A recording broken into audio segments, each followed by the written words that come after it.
செய்தி என்பது தகவல் மட்டுமல்ல, அது சமூகத்தின் மனசாட்சி என்று சொல்வார்கள். எழுத்திலும் பேச்சிலும் சிந்தனையிலும் அதை நிரூபித்துள்ளவர் திரு ரங்கராஜ் பாண்டே அவர்கள். பத்திரிகையாளர், செய்தி ஆசிரியர், விவாத மேடையின் வித்தகர் மற்றும் சமகால அரசியல் சமூக நிகழ்வுகளை தெளிவாக பேசும் துணிச்சல்காரர். இந்த எல்லா அடையாளங்களும் ஒரு சேர பெற்றவர் தான் திரு ரங்கராஜ் பாண்டே அவர்கள். இதனை அழைப்பதற்கு முன்னாடி ஒரு சிறு சம்பவத்தை சொல்கிறேன். கவிஞர் வாலி, வைரமுத்து, ப. சிதம்பரம் இவங்கெல்லாம் கலந்துக்கிட்ட ஒரு நிகழ்வு. அதை நிகழ்ச்சியை தொகுத்து வழங்கினது வைரமுத்து அவர்களுடைய பையன் கபிலன் வைரமுத்து. அப்போ அவர் சொல்கிறாரு, அப்போ அவர் நிதியமைச்சராக இருந்தார். அவங்கள வாழ்த்துறை வழங்குறதுக்காக கபிலன் சொல்கிறாப்புல அவங்க 3 பேரையும் குறிப்பிட்டு மூவருமே வரி போடுவதில் வல்லவர்கள் அப்படின்னு சொல்கிறாரு. வாலி, வைரமுத்து, சிதம்பரம் அவங்கள 3 பேரையும் குறிப்பிட்டு அப்படி சொல்கிறாரு. அதுக்கு அடுத்ததாக பேச வர்றவர் கவிஞர் வாலி ஐயா சொல்கிறாங்க, மகன் நன்றாக பேசுகிறான் என்கிற வைரமுத்தை பார்த்து சொல்கிறார், வைரம் சாரை பார்த்து சொல்கிறாரு, உன் மகன் நன்றாக பேசுகிறான் என்ற பெருமை உனக்கு, இனி அவனையும் சேர்த்து சமாளிக்க வேண்டுமே என்கிற கவலை எனக்கு அப்படின்னு சொன்னார். அது மாதிரி பாண்டே சார் பேட்டி அப்படின்னா ரொம்ப எல்லோரும் சந்தோஷமாக கிளம்பி வந்துடுவாங்க. அதுக்கு பின்னாடி இருக்கிற சிக்கல் தான் அந்த 1 hour அவங்கக்கிட்ட மாட்டிக்கிட்டு பாவம். ஆனால் தன்னுடைய எதிரில் உட்கார்ந்திருப்பவரை பேசி அவர் என்னவெல்லாம் பேச நினைக்கிறாரோ அதையும் தாண்டி எல்லாவற்றையும் கொண்டு வரக்கூடியதில் மிக ஒரு வல்லவர். இன்றும் இந்த விமர்சன உரை வாயிலாக, ஏன்னா முன்னாடி நீங்கள் இருக்கீங்க, இந்த விமர்சன உரையின் வாயிலாக தன்னுடைய தெளிவுரையை வழங்குவதற்கு ஆசிரியர்களை அன்போடு அழைக்கிறேன். எல்லாருக்கும் இனிய மாலை வணக்கம். ரொம்ப மகிழ்ச்சியான தருணம். அதுக்கான காரணம், சில அங்கீகாரங்கள் கேட்டாலும் கிடைக்காது, சில அங்கீகாரங்கள் கேட்காமலே கிடைக்கும், சில அங்கீகாரங்கள் அதிர்ஷ்டத்தினால் கிடைக்கும். எனக்கு இன்றைக்கி ஒரு பெரிய ஒரு அங்கீகாரம் கிடைச்சதாகவே நான் பார்க்குறேன். எங்களுடைய அண்ணன், மூத்தவர், முன்னோடி திரு மாலன் அவர்களோடு சேர்ந்து ஒரு மேடை பகிர்தல் அப்படிங்கிறது ஒரு பெரிய அங்கீகாரமாக நான் பார்க்குறேன். அவருக்கு மூத்த பத்திரிகையாளன் போட்டு ரங்கராஜ் பாண்டேக்கு மூத்த பத்திரிகையாளன் போடுற மாதிரி ஒரு அநீதி அவருக்கு வேறு நடக்க முடியாது. ஆனால் பரவாயில்ல, அவருக்கு நிறைய அநீதி நடந்திருக்கு. அதில் இது ஒரு அநீதி. மூத்த பத்திரிகையாளர்னா உண்மையிலே மூத்த பத்திரிகையாளர் அண்ணன் தான். அது முதிர்வின் காரணமாக அல்ல, முதிர்ச்சியின் காரணமாக, அவருடைய அனுபவத்தின் காரணமாக, எழுத்தின் காரணமாக. அவருடைய 16 வயதுலேருந்து எழுதிட்டு இருக்கிறேன் அப்படின்னு சொல்லி சொன்னார்னா, அப்போல்லாம் நான் பிறக்கவே இல்லை. அது அந்த மாதிரி அவ்வளோ பெரிய, நாங்கள் நிறைய பார்த்து வியந்த எழுத்தாளர். இன்னொரு பெரிய ஆச்சரியம் என்னென்னா, அவர் அக்காவுடைய ஆச்சரியங்களை சொல்லிட்டு இருந்தார். எங்களுக்கு பெரிய ஆச்சரியம் திரு மாலன் சார்.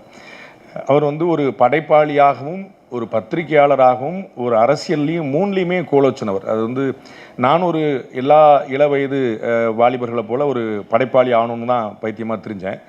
ஒரு ஜோக் சொல்லுவாங்கள்ல, 25 வயசு வரைக்கும் ஒருத்தன் கம்யூனிஸ்டாக இல்லைன்னா அவனுக்கு ஏதோ கோளாறு அப்படிம்பாங்க. 25 வயசுக்கு அப்புறமும் ஒருத்தன் கம்யூனிஸ்டாக இருந்தானா அவனுக்கு வேறு ஏதோ கோளாறும்பாங்க. அதே மாதிரி சின்ன வயசில் எப்படியாவது பெரிய படைப்பாளி ஆகணும் அப்படின்னு எல்லாம் கிறுக்கல்கள், பாத்ரூம் கிறுக்கல்கள்லாம் கவிதைகளாக நினச்சிட்டு கிளம்புற ஒரு குரூப்பில் சோப்பு சீப்பு கண்ணாடி வந்து மாடி முன்னாடி அப்படின்னு சொல்லி சொன்னால் அது ஒரு பெரிய கவிதை அப்படின்னு நினச்சிட்டு இருக்கிற ஒரு காலத்தில் நம்மளும் போய், அது ஒரு பாரதி எல்லாருக்கும் ஒரு துணிச்சல் கொடுத்த ஒரு மனிதன்.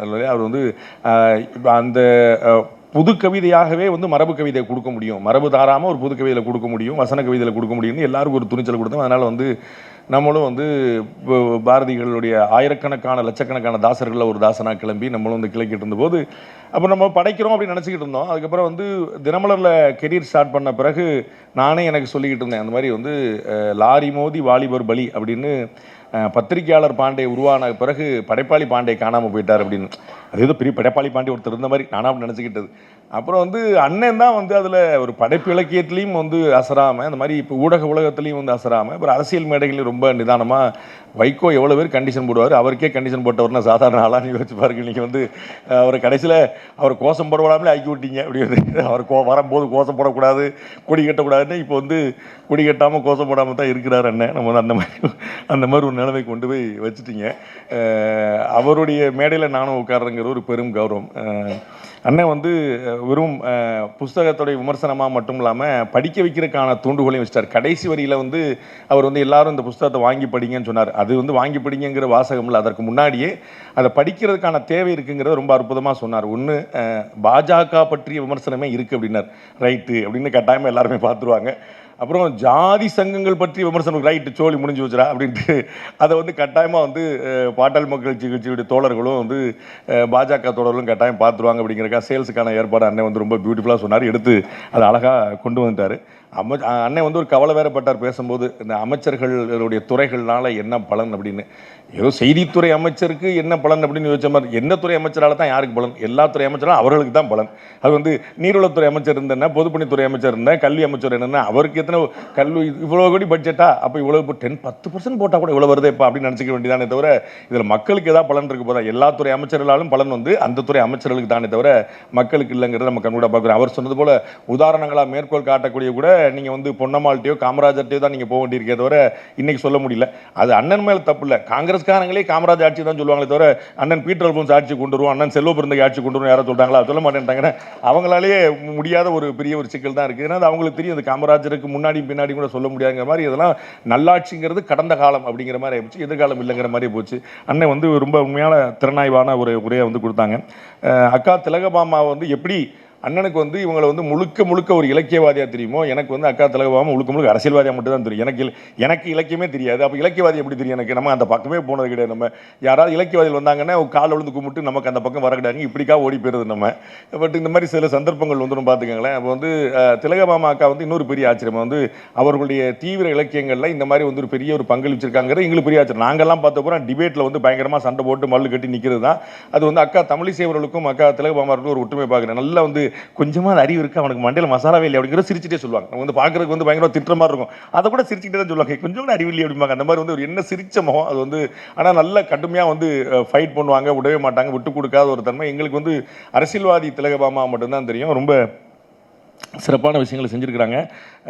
பாட்டாளி மக்கள் கட்சி ஒரு ரைட் டிசிஷனை சரியான நேரத்தில் எடுத்திருக்கு. அக்காவும் ரைட் டிசிஷனை சரியான நேரத்தில் எடுத்திருக்கிறாங்க. அதை நம்ம கண்கூட பார்க்குறோம். நம்ம வந்து எந்த நேரத்தில் எந்த முடிவு எடுக்கணும், ரொம்ப டஃப்பான டிசிஷன். அது வந்து அண்ணன் வந்து அரசியலே பேசாமல் அவரை மீறி ஒரு அரசியல் பேசினார். அப்போ நான் எடுத்து விட்டானே பாலிடிக்ஸ்னே அப்படின்னு சொல்லி அப்போ இருந்துட்டு போட்டு கூட எவ்வளோ பார்த்தாச்சு. அதே பார்த்து அந்த மூத்தவர்கள் எப்படி வந்து இளைய தலைமுறைக்கு வந்து ஒரு பெரிய ஒரு சிக்கலாக இருக்கிறாங்க அப்படிங்கிறது ஒரு கண்கூட பார்த்தோம். அந்த மாதிரியான டஃப் டிசிஷன் வந்து ரொம்ப சிக்கல் தான். அது வந்து அக்கா வந்து ரொம்ப ஸ்ட்ராங்கான டிசிஷன் எடுத்தாங்க. பட் வந்து ரொம்ப பியூட்டிஃபுல்லாக வந்து அந்த புஸ்தகத்தை சமர்ப்பிக்கும் போது பெரியவருக்கும் சின்னவருக்கும் சேர்த்தே சமர்ப்பணம் பண்ணிட்டாங்க. அது வந்து எந்த பிரச்சனையும் வர முடியாது. அப்போ வந்து அந்த பஞ்சாயத்து இருந்துச்சான்னு எனக்கு தெரியல. அதாவது ஆனால் அந்த புஸ்தகம் யாருக்குன்னா எனக்கு வந்து வழிகாட்டியாக இருந்த தலைவருக்கு மருத்துவர் மூத்த ஐயா அவர்களுக்கும் அதே மாதிரி சின்ன மருத்துவர் அன்புமணி அவர்களுக்கும் சேர்ந்து கொடுத்தாங்க. அதில் ஒரு பெரிய அரசியல்வாதிகளுக்காக உரிய ஒரு கெட்டிக்காரத்தனம் பார்க்குறேன் நான். இந்த புத்தகம் வந்து எனக்கு ஒரு பெரிய ஆச்சரியத்தை ஏற்படுத்துச்சு. என்னென்னா இது வந்து இது என்ன புத்தகம்னு எனக்கு ஒரு பிடிபடுறதுக்கு கொஞ்சம் நேரமாச்சு. நானும் புரட்டி பார்த்தேன். அக்கா கேட்டாங்க அந்த புத்தகத்தை படிச்சிக்கலாம் முதல்ல ஃபுல்லாக அப்படின்னு கேட்டாங்க. தம்பி வேறு மானத்தை வாங்கி விட்டாரு, புத்தகங்களே படிக்காமல் அணிந்துரை சொல்றதுக்கு வந்துடுறாங்க அப்படின்னு சொல்லி, ஆஹா நம்மளை பற்றி யாரோ சொல்லிட்டாங்க போல தெரியுது அப்படின்னு நடந்தேன். அப்போ வந்து அக்கா கேட்டாங்க அந்த மாதிரி நீங்கள் புக்கை படிச்சிங்களா அப்படின்னு. நான் சொன்னேன் படிக்க வேண்டிய விதமாக நான் படிச்சிட்டேன் அப்படின்னு சொல்லி சொன்னேன். நான் வந்து அதுக்கு சில ட்ரிக் இருக்குது, நான் அப்புறம் நம்ம தனியாக யாராவது கேட்டிங்கன்னா சொல்கிறேன். நான் வந்து டேனியலுக்கு சொல்லியிருப்பேன் வகுப்பில். அது மாதிரி வந்து அதில் வந்து பார்க்கும்போது ரொம்ப ஆச்சரியமான விஷயங்கள் இருந்துச்சு. அது வந்து டைரி மாதிரி இருக்குது. எனக்கு வந்து இது வந்து முகநூல் படைப்புகளுடைய தொகுப்பு மாதிரி இருக்குது, கட்டுரை தொகுப்பு மாதிரி இருக்குது, அறிக்கை தொகுப்பு மாதிரி இருக்குன்னு எல்லாமே இருக்குது. அது ஃபுல்லாக நம்ம வந்து படிக்கும்போது வந்து ஒரு அவங்களுடைய அறிக்கையில் கொடுத்துருக்குறாங்க, அவங்களுடைய ஃபேஸ்புக் ஸ்டேட்டஸை கொடுத்துருக்குறாங்க, அவங்களுடைய கருத்தை வெளிப்படுத்திருக்கிறாங்க, என்றைக்கோ ஒரு கட்டுரை இருக்காங்க. அப்போ என்ன இருக்குன்னு பார்க்கும்போது நமக்கு வந்து முழுக்க படிக்க எனக்கு ஒரு ஆச்சரியமான ஒரு விஷயம் ஒன்று பிடிபட்டுச்சு. படிக்க எனக்கு ஒரு பிடிப்பட்ட விஷயம் வந்து இது வந்து நெஞ்சுக்கு நீதி கலைஞருடைய புத்தகம் மாதிரி இருக்குது, இது வந்து தினத்தந்தி மாதிரி இருக்குன்னு எனக்கு ரெண்டு எண்ணங்கள் தோணுச்சு. ஒன்று என்ன அப்படின்னா, நாங்கள் வந்து வேறு ஊடகங்களில் இருந்தாலும் வந்து தினத்தந்தியை வந்து ஒரு ரெஃபரன்ஸுக்கு வச்சுப்போம். நாங்கள் வேறு ஊடகங்கள் இருந்தால் கூட நம்ம அந்த வரலாறுலாம் பின்னாடி என்ன நடந்துச்சுலான்னு பார்க்கும்போது தினத்தந்தியில் தான் மிஸ் ஆகாமல் நியூஸ் இருக்கும். நம்ம வந்து எதுவாக இருந்தாலும் போட்டுருவாங்க. மற்ற எல்லா ஊடகங்களையுமே வந்து சில ஒரு பக்கத்தை சில சேர்ப்பாங்க, சில சேர்க்க மாட்டாங்க. தினத்தந்தி ஊடகத்தில் எல்லாத்தையுமே எடுத்து போட்டுருவாங்க. அப்போ நம்ம வந்து ஒரு நாளைக்கு ஹிஸ்டாரிக்கலாக நம்ம வந்து குரோனாலஜிக்கலாக எடுக்கும்போது இந்த சம்பவம் நடந்துச்சா இல்லையான்னு பார்க்குறதுக்கு நீங்கள் வந்து ரெஃபர் பண்ணி பார்க்குறதுக்கு பேக் டேட்டில் பார்த்தா இருக்கும். அதை மாதிரி வந்து அக்காவுடைய புத்தகத்தில் நமக்கு வந்து அவர்களுடைய கருத்து ஒரு பக்கம் இருக்கட்டும், அன்னைக்கு என்ன நடந்துச்சுங்கிற ஒரு வரலாற்று பதிவு நமக்கு வந்து ரொம்ப முக்கியமாக அதிகமாக கிடைக்குது. அதுலேயே ஒரு 4-5 பதிவுகள் நான் எடுத்தேன், ரொம்ப முக்கியமாக கவனிக்க வேண்டியதாக இருந்துச்சு. நான் மறந்துட்டேன். நம்ம வந்து காலப்போக்கில் வேற நம்ம ஆட்சிகள் அரசியல்வாதிகள் இருக்கும்போது நமக்கு பிரச்சனைக்கு பஞ்சம் இல்லை. நம்ம பழைய பிரச்சனை தான் பேசணுங்கிற அவசியம் இல்லை. மறுநாள் புது பிரச்சனை அவங்களே கொடுத்துருவாங்க. அதனால நமக்கு வந்து பழச தேடி நமக்கு வந்து எப்படா பிரச்சனை, அப்போ இதை திருப்பி ரீகால் பண்ணி இந்த புத்தகத்தை படிக்கும் போது ஓ ஆமாம் இப்படி நடந்துச்சு இப்படி நினைச்சுங்க அப்படிங்கிற பழைய விஷயங்களே ஞாபகம் வந்துச்சு. அப்படி வந்து ஒரு ரீகால் பண்ணக்கூடிய அளவில் ஒரு தினத்தந்தி பேப்பர் மாதிரி இருந்துச்சு பார்க்குறோம். அப்புறம் வந்து கட்டாயமாக ஒரு நெஞ்சுக்கு நீதி மாதிரி இருந்துச்சு, கலைஞருடைய வரலாறு. அது அவருடைய நெஞ்சுக்கு தான் நீதி, அதில் வந்து ஒன்றும் குழப்பம் இல்லை. இருந்தாலும் கூட அதில் வந்து ஒரு நியாயம் இருக்குல்ல. நமக்கு வந்து ஒவ்வொருத்தருக்கு டைமென்ஷன் மாறினாலும் அதில் வந்து ஒரு ஃபேக்ட் இருக்கும்ல. நீங்கள் வந்து அதை வந்து அவர்களுடைய பார்வை மாறி இருக்கும் நமக்கு வந்து. ஆனால் வந்து சம்பவம் உண்மையாக இருக்கும்ல.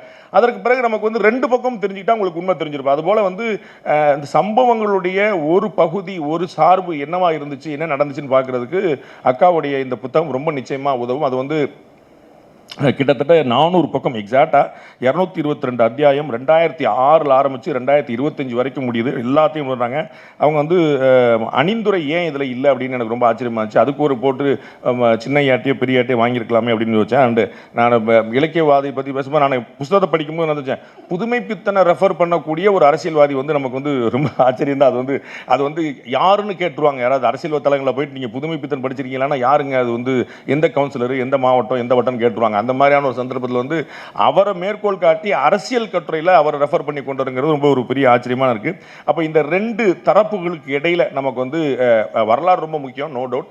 வரலாறு பதிவு பண்ணிட்டே இருக்கணும். அது வந்து நிறையா நம்ம கேட்டிருப்போம், வரலாறு படிக்காதவர்களுக்கு வரலாறு கிடையாது, வரலாறு படிக்காதவர்கள் வரலாறு படைக்க முடியாதுங்கிற பார்க்குறோம். அப்போ வந்து இது வந்து ஒரு வரலாற்று பதிவாக நான் பார்க்குறேன். இத்தனை காலகட்டத்தில் கிட்டத்தட்ட ஒரு ஆல்மோஸ்ட் ஒரு 20 வருஷத்தில் வந்து ஒரு 222 கட்டுரைகள் அந்த மாதிரி வந்து பண்ணியிருக்காங்க. அப்போ அவ்வளோ தொடர்ந்து அந்த எழுத்து வரும்போது என்னென்ன சம்பவங்கள் நடந்தது அப்படிங்கிறது ரொம்ப முக்கியமான விஷயமா இருக்குது. வந்து கவனிக்க வேண்டிய விஷயம். அதில் உண்மை என்ன இருக்குது, அவங்க மாற்று பார்வை என்ன இருக்குங்கிறது அவர்களுக்கான விஷயம். அதை வந்து அவங்கவுங்க பார்வைக்கு வரும். அந்த பார்வைக்கு தூண்டுகோலாக இந்த புத்தகம் வந்து கட்டுரைகள் இருக்குங்கிற பார்க்குறேன்.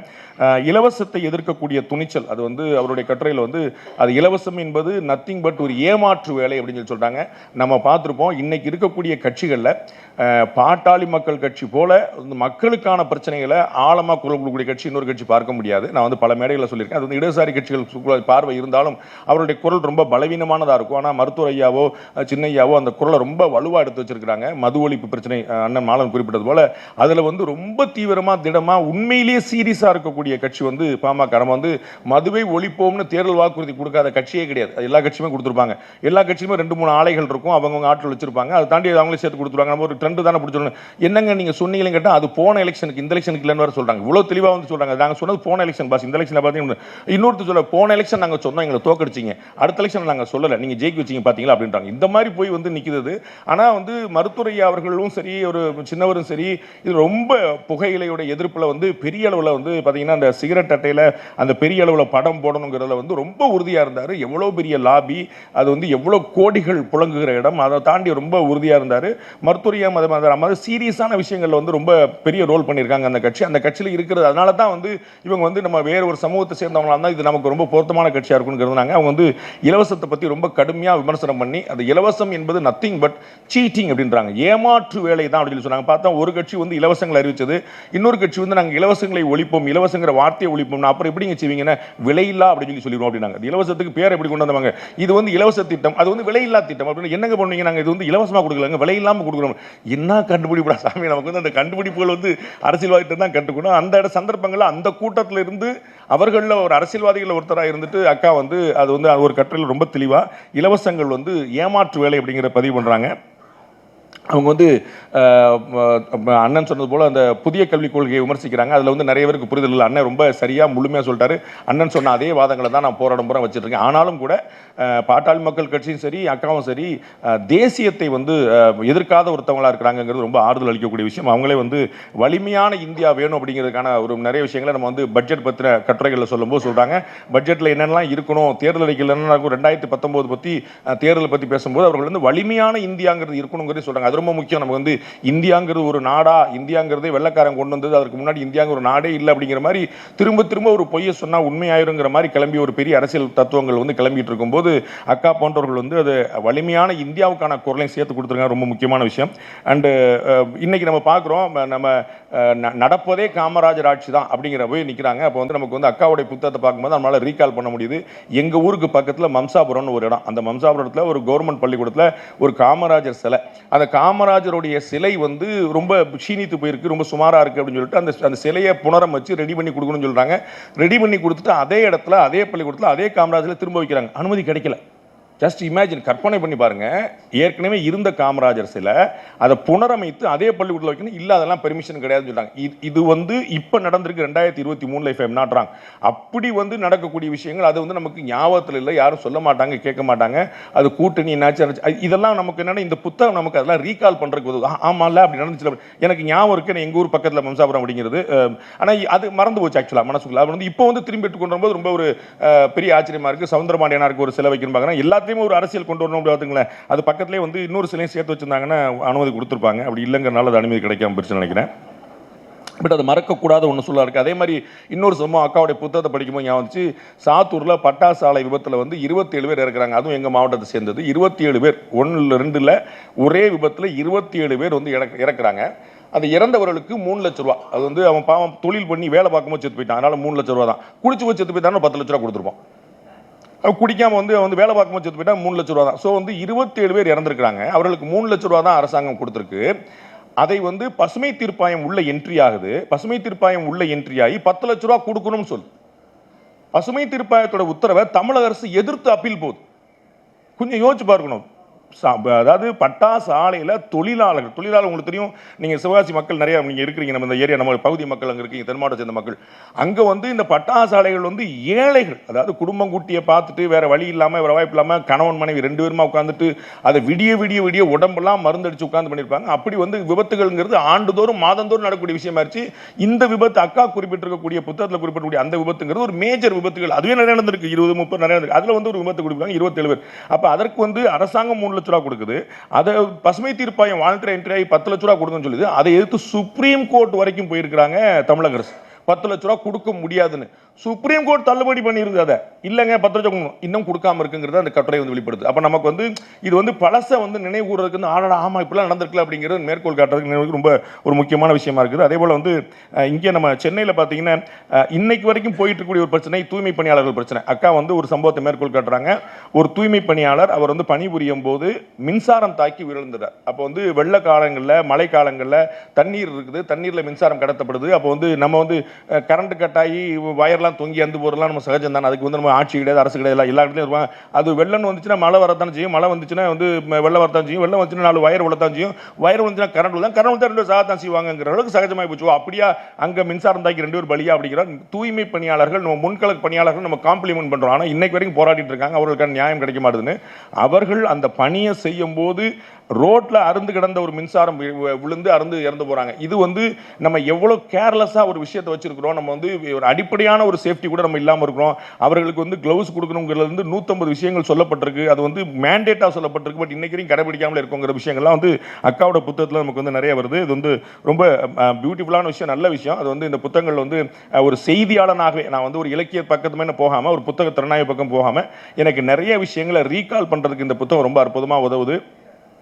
அண்ணன் குறிப்பிட்டது போல அரசியல் அப்படிங்கிறதே ஒரு கடினமான களம். அது வந்து வெகு நிச்சயமாக ஆண்களுக்கான களமாகத்தான் இருக்குது, அதுல வந்து குழப்பமே இல்லை. அதுல வந்து மீண்டெழுந்து ஒரு பெண் வந்து எந்திரிக்கிறதுங்கிறது ஒரு பெரும் புரட்சி, அதில் சாதாரண விஷயம் இல்லை. அதனால தான் உங்களுக்கு தெரிஞ்சிருக்கும் அக்கா தமிழிசை அவர்கள் வந்து பாஜகவுடைய மாநில தலைவரான போது செல்வி ஜெயலலிதா அவர்கள் அதிமுக பொதுச்செயலாளர் வாழ்த்து செய்தி அனுப்புனாங்க. ஜெயலலிதா அவர்களுடைய ஏடிஎம்கே லெட்டர் பேரில் தமிழிசை தான் வாழ்த்து செய்தி. ஏன் அப்படின்னா அவங்களுக்கு தெரியும் அன்னைக்கு வந்து கூட்டணி கிடையாது. அவங்க வந்து ஆனால் வந்து ஏன் வாழ்த்து செய்யணும், ஒரு பெண் வந்து ஒரு இவ்வளோ பெரிய உயரத்துக்கு அடையிறதுங்கிறது எவ்வளோ கஷ்டம் அப்படிங்கிற பார்த்துருப்போம்.